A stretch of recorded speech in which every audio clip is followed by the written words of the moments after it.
Speaking of Timmins is proud to present our 2014 Candidates for Council interview series. Hi, my name is Frank Rock, and our guest today is Steve Vachon, candidate in Ward 5 for Timmins City Council. Steve, welcome to Speaking of Timmins. Oh, thanks very much, Frank, and thanks for this opportunity. Can you tell our viewers a little bit about yourself, your background, and what led you to run for council in 2014? Sure, absolutely. I was born and raised in Timmins and actually born and raised in Ward 5. I currently live there with my wife and two sons. I studied locally at the Université de Hearst, and for my first career I was an elementary and high school teacher.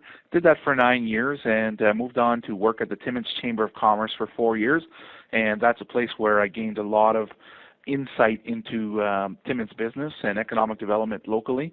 Then I moved on to be the project manager at Neonet, and currently I'm an insurance broker at Davidson de la Plante. I'm a first language and proud Franco-Ontarien, and I'm also proud of my Ojibwe Cree Métis First Nation heritage. And then on the side, I was a member of the Canadian Forces Cadet Instructor Cadre branch for 9 years. I'm a very active member of the community, too many boards and groups and events to list, but I've been very, very active. And in fact, the City of Timmins gave me a Community Involvement Award both in 1996 and 2011, which are amongst some of my greatest distinctions.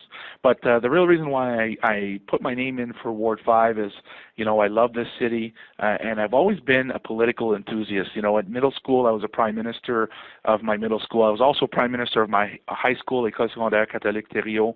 I've been a long-standing board member of my local federal riding.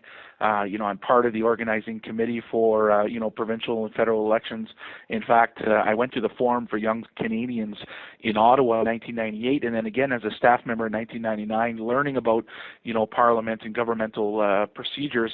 And then finally, not a lot of people know, but I was nominated as the candidate for one of the local parties in the 2008 federal general elections, but unfortunately, work commitments prevented me from actually running at that time. What do you believe should be the top 2 or 3 priorities for the new council?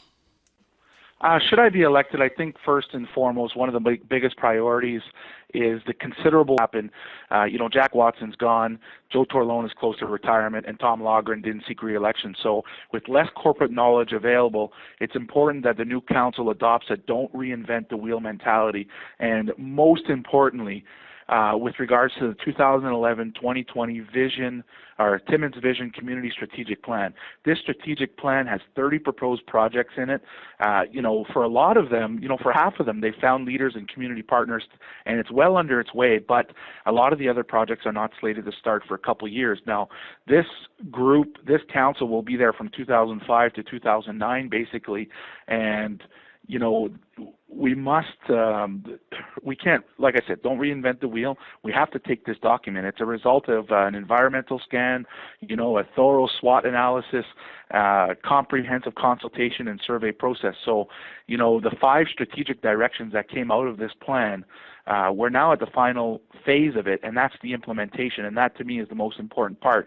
So if we truly want to be recognized as a growing, innovative regional hub that's culturally and economically diverse and that offers a unique northern quality of life, we must promote a sustainable, diversified economy by enhancing our community services, our infrastructure, by engaging our people, and celebrating Timmins as a great place to live, learn, and play. And I think that this can only be achieved if Council understands and supports this very important Vision 2020 plan accordingly. So that's one of my biggest things, is don't reinvent the wheel, and let's continue on with this great plan that's already in place. Well, two major things that I have on my plate that I want to bring forward, and I submitted a media release dated October 14th about this, but I make a solid promise to the residents of the city and to my ward that if elected, I'm committing as my very first priority to have Council approve and coordinate the creation of a multi-sports facility committee. And many communities do this. If you go look at St. Catharines' city website, it's a great example of a community that has many successes through the use of committees. And what I want to see is I want to see committees started up, because, you know, right now if you're a business and you want to, let's say, sponsor one of the dressing rooms in a new multi-sports facility, who do you give your money to? There's no fund created. There's no bank account opened. And regardless if, a lot of the mayoral candidates on the front page of the newspaper yesterday were talking about, we need more feasibility studies and we just can't do it right now. That's fine. It doesn't mean that the community can't get the ball rolling. So in summary, I think it's time to put up a thermometer like we did for the hospital.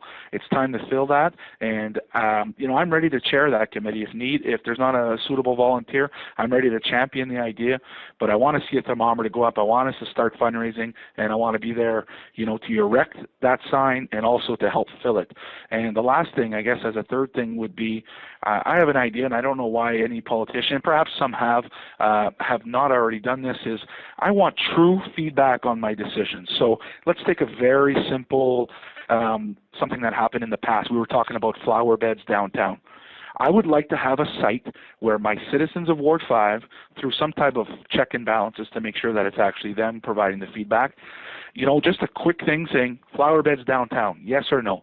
If 70% of the people say yes, then this, regardless of my personal opinion, I am the voice of the people that I represent. I go to council representing that 70% that have said, so like a more of a democratic process. And I understand not everyone's busy, and not everybody will be able to read through all the documents that councillors get, but the hot items, the big items, I don't see why that can't be put up on the net or available through some type of feedback process so that people can say, hey, Steve, when you go to council, here's what we want, and then I go there, like I said, regardless of my personal opinion on the matter, I go with what the people want. So. If elected, what priority would you like to see addressed in Ward 5 specifically? You know what?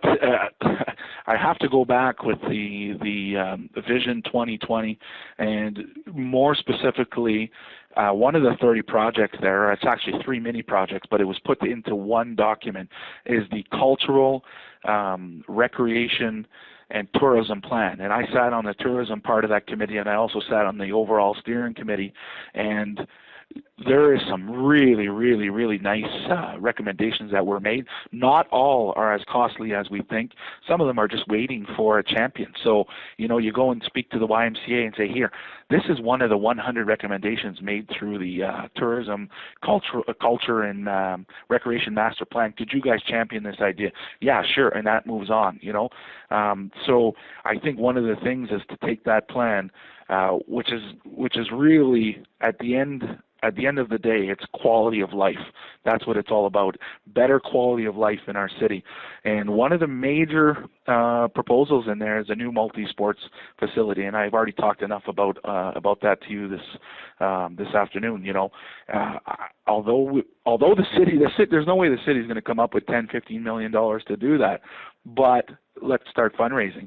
And the goal for that new committee that I'm willing to have as my first priority after elected would be to get $5 million together within the next 10 years. So we're talking $500,000 per year. And if you look at, when we used to run a junior A hockey club, the Timmins Golden Bears in the 1990s, they used to fundraise close to $500,000 to run their operation yearly. And it was through some innovative, fundraising ideas. Everybody will remember the old baseball slow pitch tournaments we had at the barn in Sup-Porcupine, things of that nature, and with the goal being, for us to raise $5 million. And once we have $5 million in a decade from now, when we go to the city and the province and the federal government, and we say, hey, we're showing you how invested we are into this project, and so now it's time for you guys to put up, and it'll be a lot easier. If you look at the success of North Perth, for example, just do a quick Google, you'll see that that's what they did, and a lot of other communities did that too, to be able to get their dream facility. Many candidates and taxpayers in this campaign have spoken about this being an election of change. What changes would you like to see on council and at City Hall? I think, Frank, I've been asked this question a lot over the last, over the election period, and I try to tell people that, one person can't start making major promises. I can't make a promise that we're going to reduce taxes in the city, housing taxes by 1.5%. I can't do that. I'm only one person around the table. I'll be a teammate. I'll have to look at it, and we'll have to weigh the pros and cons at every decision. So I try to bring it back to something really, really simple. Is you elect a candidate, you want that person to be hardworking, you want them to take the job seriously, and you want them to listen to you. So, this is sounding very campaignish. I can understand that if I can create that word here. But truthfully, at the end of the day, a counselor is given a package every single week. Sometimes it's, an hour worth of reading, sometimes it's 3. But what's important is that that person actually does read that document and comes back to the table with some insight, with some constructive things to add to the conversation. So I guess what I'm trying to say is what I'd like to see change is when we get to the table, I would like to see a council that is knowledgeable about what we're going to discuss, and when it comes time to discuss that, when one counselor says something that you've planned to say, well, it's already been said. So why make the meeting longer by repeating what's already been said? Unless an emphasis needs to be put on a certain point. So what I want, I guess, basically, is cleaner meetings, more action-oriented, less talking just for talk, and more of a business approach to the daily business that a counselor has to do as a member of council. Ward 5 includes a downtown core, and many business people operating in that part of town are wondering what the new council will try to do to increase the amount of traffic in the downtown core. You know what? We've tried many things. We've tried beautification. Parking is an ongoing issue that people talk a lot about. Having to circle around blocks and blocks and blocks before you can even head into, a clothing store downtown. What I think is, the urban park is an amazing success. We think back to when we didn't have that, we were even worse off. We've done some little things like the Santa Claus parade, which is a long-standing tradition, and I think it has to be more event-oriented. So. And I'm not saying this is a lot of these things can be explored, but the summer concert series in the park, if there was a pavilion that we could put up, take down downtown, and that concert series was, and this is just one example, as I mentioned, well, people are going to go there. The Hollinger Park people already go there. We bring our kids there, we play baseball there, we go play mini-putt there, etc. But the downtown, if we bring people there, for that one event, and then, doing things of that. So I think a lot of events, because you go to a place like, for instance, Kingston, Ontario, every single weekend you can hear some jamming going on downtown, and it brings people in.